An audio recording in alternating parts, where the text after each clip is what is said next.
سلام على جمال القاهرة الخديوية اللي عملها الخديوي إسماعيل عاشق مصر.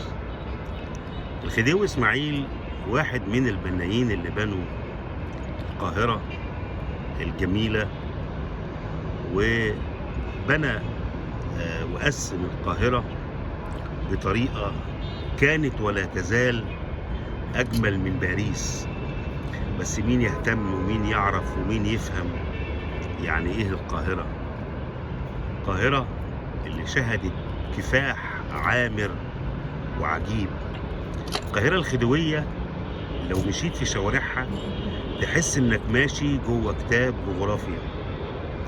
تلاقي مثلا أبطال ثورة 19، تلاقي مولانا وعمنا الزعيم محمد فريد، وتلاقي مصطفى كامل، وتلاقي شارع صبري أبو علم، وعبد الخالق ثروت باشا، وتلاقي شارع فؤاد الملك فؤاد، وتلاقي شارع الملكة نظلي اللي كان بقى اسمه شارع الجمهورية.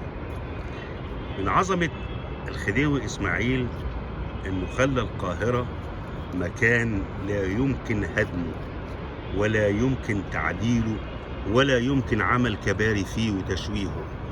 الحقيقة كمان إن الخديوي إسماعيل زي ما بتقول بعض الروايات إن تم عزله عشان كان يحلم باستقلال مصر عن الدولة العثمانية، ولذلك تم عزله.